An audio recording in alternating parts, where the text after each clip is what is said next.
ปรียบเทียบกับ 7-8 ปีที่แล้วที่คุณสุริชัยไปสิงคโปร์นะคะมาครั้งนี้เนี่ยเห็นอะไรบ้างที่คุณสุริชัยรู้สึกโอ้โหเปลี่ยนแปลงไปเยอะมากเลยสำหรับสิงคโปร์มีก็คือว่าเอาคาสิโนมาดึงนักท่องเที่ยวมาสร้างรายได้สองก็คือว่าสิงคโปร์ตอนนี้เนี่ยเล่นบทบาทที่คึกคักขึ้นในอาเซียนเหตุผลหนึ่งก็เพราะว่าไทยอ่อนแอลงอีกเหตุผลหนึ่งก็คือว่ามีการสร้างฐานเป็นศูนย์กลางของ finance ทางด้านการเงินการค้ามากขึ้นเพราะ AEC ที่กำลังจะเกิดเนี่ยยิ่งทำให้สิงคโปร์ได้เปรียบเพราะว่าตัวเองพร้อมที่สุดในบรรดาประเทศต่างๆ What do you foresee for the ASEAN economic community in your perspective? Thank you. In the ASEAN context, we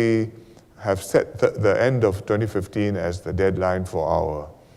ASEAN community. I think whether it's the beginning of the year or the end of the year, it doesn't make so much difference. It's 365 days more, gives you a bit more time to work at it. But I expect that we will get most of the pieces done, probably another 10-15%, which we would like done, but which we'll have to continue to work on beyond 2015 and into 2016. But that's the way ASEAN is. It's a work in progress, and when you have done some job, new possibilities arise and new problems need to be solved. คุณพนาจันวิโรจน์จากเครือเนชั่นเหมือนกันก็มีโอกาสถามคุณหลีเซียนหลุงเหมือนกันถูกไหมฮะไปด้วยกันเนี่ยแล้วว่าให้เขามองย้อนกลับไปในอดีตมีอะไรไหมที่เขาภูมิใจหรือว่าเสียใจบ้างคำตอบเขาเนี่ยก็ภูมิใจในว่าเขาสามารถจะสร้างประเทศขึ้นมาเป็นประเทศที่ก้าวหน้าทางด้านเศรษฐกิจเป็นประเทศที่สามารถให้ประชาชนเนี่ยมีฐานะดีขึ้นตลอดแต่ว่าที่ถ้าถามว่ามีอะไรที่เสียใจไหมที่ไม่ควรทำหรือที่ควรทำไหมแกตอบเลี่ยงไปแกก็จะบอกว่าถ้าจะมีอะไรที่จะเสียใจก็คือว่าหลายอย่างควรจะทำเร็วกว่านี้แต่จะไม่บอกว่าอะไรที่ทำแล้วผิดพลาดนะจะไม่พูดเพราะว่าคำถามของคุณพนาพยายามจะจี้ให้ตอบว่ายอมรับความผิดพลาดอะไรบ้างไม่มีเลย Pana from Thailand. When we met you about 8 years ago, I think it was in your first or second year in office. At the time, Singapore was a regional city, but now 8 years later, Singapore is a world city. You're pulling away perhaps from the different economic standard of ASEAN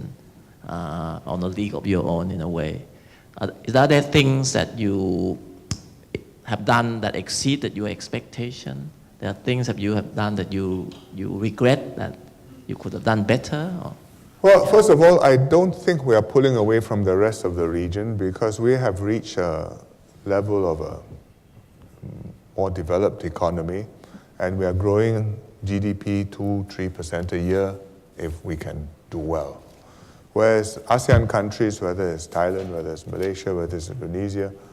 more so the Indo-Chinese countries, Vietnam, Myanmar.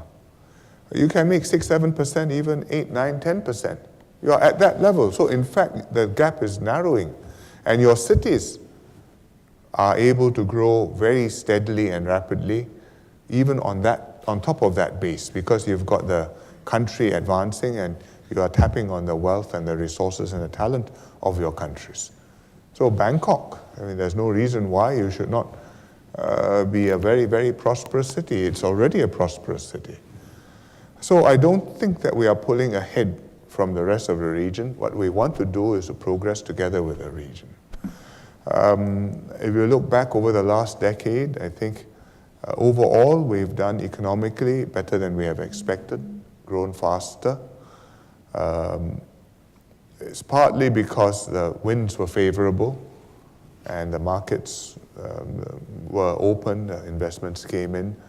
It's also partly because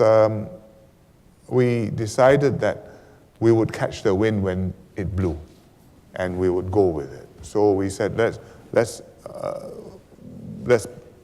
put in the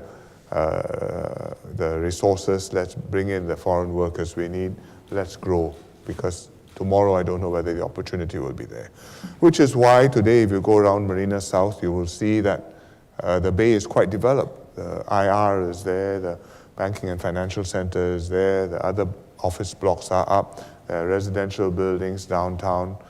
Those are developments which we expected to take 20, 30 years to happen, but within 10 years, a significant part has happened. I think that's a good part of it. Unfortunately, we succeeded more than we expected, and so in terms of the infrastructure, we were not able to catch up. Our public transport, building houses, and we paid a price, and we've spent the last 3-4 years working hard to try and come up back to speed. We've made some progress. We're not there yet, but we've made some good progress. I think in a more open environment, particularly if you call it, if we are positioning ourselves as a global city, it's very important that our people have a sense of belonging and place and of roots here, and a sense of country and community. And that's something which we are working at. Because we are a country, we're not like London or New York, where you have a country and, well, London can be completely cosmopolitan, but that's quite certain you're part of England. Here we are, Singapore is part of Singapore, and that's all there is. And we have to make sure that Singaporeans feel like that and are confident of their position in this society, which they have every reason to be. Anything you regret? Well, I wish we had been able to foresee this outcome, and then we would have acted sooner. But that's 2020 hindsight.